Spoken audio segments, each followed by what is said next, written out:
ভারতে সেরা crypto exchange কোনটা এটা নিয়ে তো অনেক কনফিউশন, তাই না?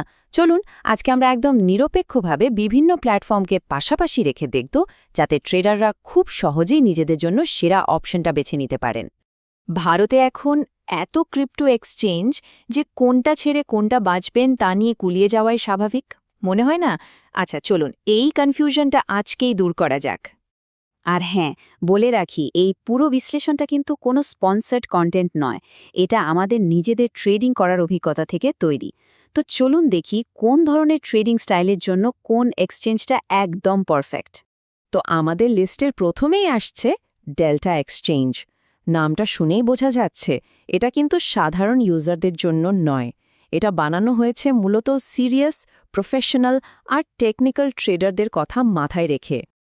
আচ্ছা, ডেল্টার ভালো আর মন্দ দিকগুলো যদি দেখি, সবচেয়ে বড় প্লাস পয়েন্ট হল এর অ্যাডভান্সড ফিচারগুলো, যা প্রো ট্রেডারদের জন্য দারুণ কাজের।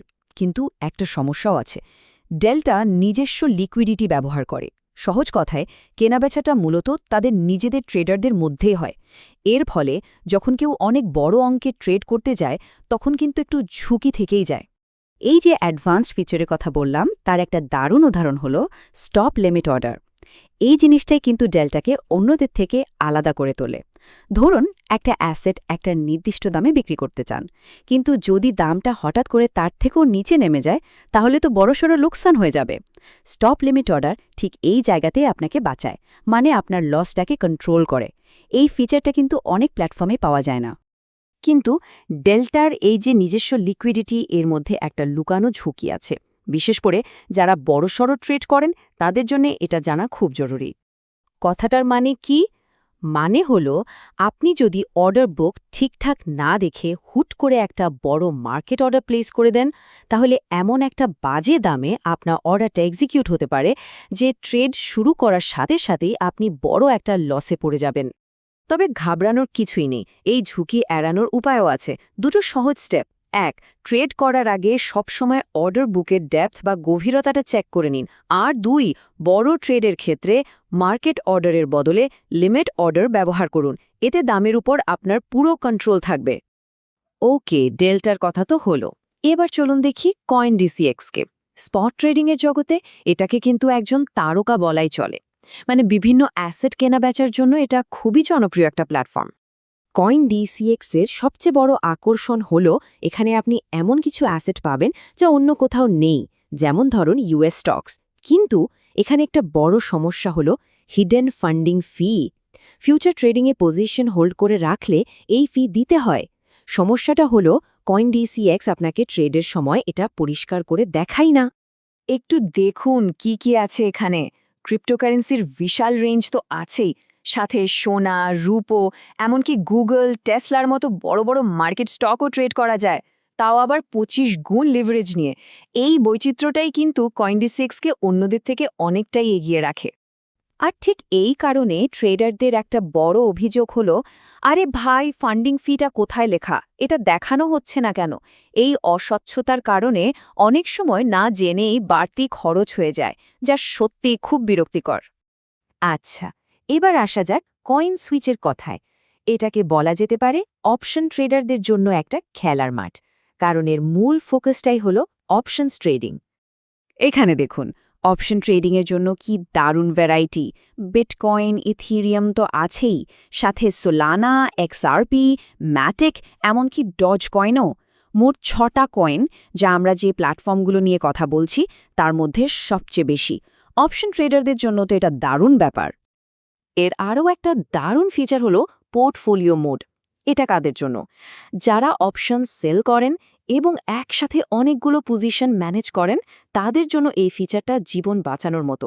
সবকিছু এক জায়গায় খুব সহজে ম্যানেজ করা যায়। ওকে, এবার আমরা দুটো এক্সচেঞ্জকে পাশাপাশি রেখে দেখব। একদিকে আছে শার্ক, যেটা একটা বাজেট ফ্রেন্ডলি দেশীয় অপশন, আর অন্যদিকে আছে গ্লোবাল জায়ান্ট বাইন্যান্স। শার্ক এক্সচেঞ্জের মূল কথাই একটা, সবচেয়ে কম খরচ। ভারতে এর চেয়ে কম ট্রেডিং ফি আর কোনো এক্সচেঞ্জে নেই। তো যারা মূলত ট্রেডিং ফি বাঁচাতে চান, তাদের জন্য এটা একটা সলিড চয়েস। এই টেবিলটা দেখলেই ব্যাপারটা পরিষ্কার হয়ে যাবে। ডেল্টার সাথে যদি তুলনা করি, শার্কের মেকার আর টেকার ফি দুটোই কম। সোজা কথায় মেকার ফি মানে যখন আপনি মার্কেটে একটা নতুন অর্ডার তৈরি করছেন, আর টেকার ফি হলো যখন আপনি অন্য কারো তৈরি করা অর্ডার নিচ্ছেন। দুটো ক্ষেত্রে শার্ক এক্সচেঞ্জ ব্যবহার করলে প্রায় 20% মতো খরচ বাঁচানো সম্ভব, যা কিন্তু একটা বড় ব্যাপার। আর এরপর আসছে বাইন্যান্স। এটার পরিচয় নতুন করে দেওয়ার কিছু নেই। ট্রেডিং ভলিউমের দিক থেকে এটা বিশ্বের 1 নম্বর। এখানে কয়েনের ভাণ্ডার বিশাল, আর সবচেয়ে আকর্ষণীয় ফিচার হলো কপি ট্রেডিং। মানে আপনি সেরা ট্রেডারদের ট্রেড অটোম্যাটিক্যালি কপি করতে পারবেন। কিন্তু অপশন ট্রেডারদের জন্য একটা বড় কিন্তু আছে। এখানে বিটকয়েন ছাড়া অন্য কোনো কয়েনে অপশন সেল করার অনুমতি নেই।